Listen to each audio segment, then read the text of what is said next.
जय श्री राम मित्रों, जय श्री राधे।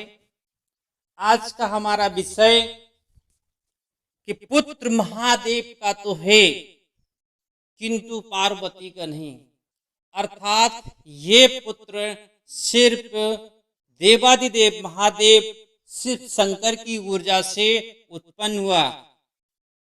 पार्वती जी का इसमें कोई किसी प्रकार का संयोग नहीं रहा। अर्थात ऐसा क्यों हुआ और क्यों महादेव को ऐसा करना पड़ा और किसके कहने पर ऐसा करना पड़ा, क्या कारण रहा कि देवादिदेव महादेव का पुत्र तो है किंतु पार्वती का नहीं। यही नहीं सिर्फ मित्रों, इसकी आगे भी मैं आपको बताऊं कि जितने भी पुत्र हैं या तो वो देवादिदेव महादेव से की ऊर्जा से उत्पन्न हुए या फिर माता पार्वती के द्वारा। ऐसा कोई पुत्र उनका नहीं है जो शिव और पार्वती दोनों की ऊर्जा से उत्पन्न हुआ, अर्थात दोनों के मिलन से जिसका जन्म हुआ। ऐसा क्यों हुआ और ऐसा क्यों करना पड़ा? क्यों देवादिदेव महादेव ने और माता पार्वती ने दोनों की ऊर्जा एक नहीं करी, अर्थात एक दूसरे से मिलन नहीं किया और अलग अलग ऊर्जा से अलग अलग संतानों को उत्पन्न क्यों करना पड़ा? ऐसा क्यों हुआ? तो चलिए हम चलते हैं इस विषय की ओर। उस समय जब इस सृष्टि पर एक असुर जिसका नाम था तारकासुर, उस तारकासुर ने हमारे त्रिदेवों में से एक देव ब्रह्मा जी की बहुत कड़ी तपस्या की और कड़ी तपस्या, इतनी कड़ी तपस्या करी कि एक दिन ब्रह्मा जी को उसे वरदान देने जाना पड़ा। तब तारकासुर ने ब्रह्मा जी से वरदान मांगा कि मुझे अमरता का वरदान दो। तब ब्रह्मा जी ने कहा, ये सृष्टि के नियम के विरुद्ध है और मेरे अधिकार में नहीं है, इसलिए मैं ऐसा कोई भी वर आपको नहीं दे सकता। तब तारकासुर ने कहा कि जब आप मुझे वर नहीं दे सकते तो यहाँ पर क्यों आए? तो ब्रह्मा जी का वही था कि जो हमारे अधिकार में है वो हम दे सकते हैं, लेकिन जो अधिकार में नहीं है उसे हम नहीं दे सकते हैं। अर्थात तारकासुर को अमृत का वरदान नहीं दे पाए। तब तारकासुर ने कहा कि हे प्रभु, यदि आप मुझ पर प्रसन्न हैं और अमृत की बजाय किसी और व्रत और वचन दे, सिर्फ सृष्टि में वही मार सके जो सिर्फ देवादिदेव महादेव की ऊर्जा से उत्पन्न हो, ना कि पार्वती और देवादिदेव महादेव की ऊर्जा से।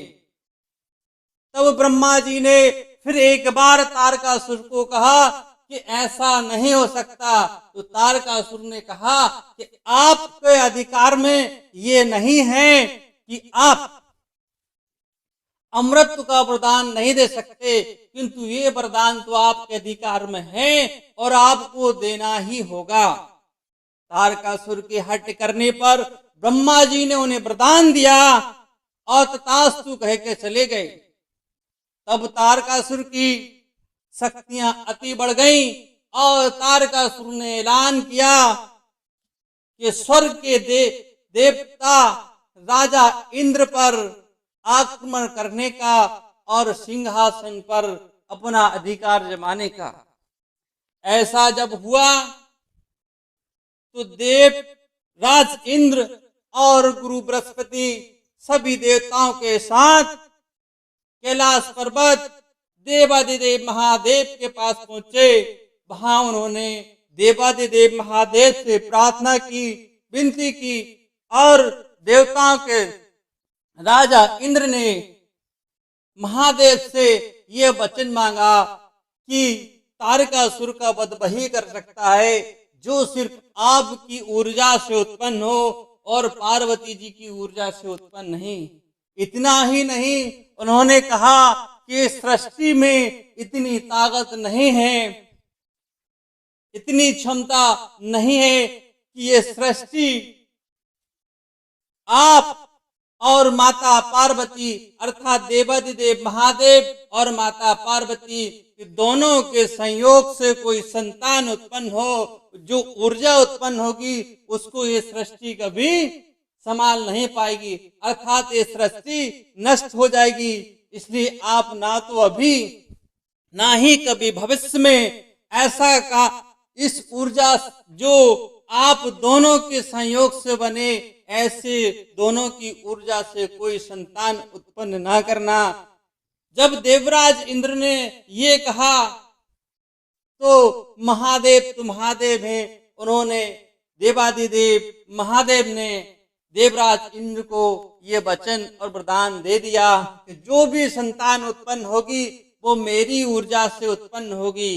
अर्थात फिर देवादिदेव महादेव की रुद्राक्ष से जो संतान उत्पन्न हुई और जिसने तारकासुर का वध किया, उस संतान का नाम है कार्तिकेय। उम्मीद है आप लोगों को ये वीडियो जो आप लोगों तक जानकारी वीडियो के माध्यम से पहुंचाई वो पसंद आई है। और आप लोगों से एक विनम्र निवेदन है, ये मेरी आवाज का पहला वीडियो है, इसलिए कृपया कर इसे लाइक शेयर और सब्सक्राइब करें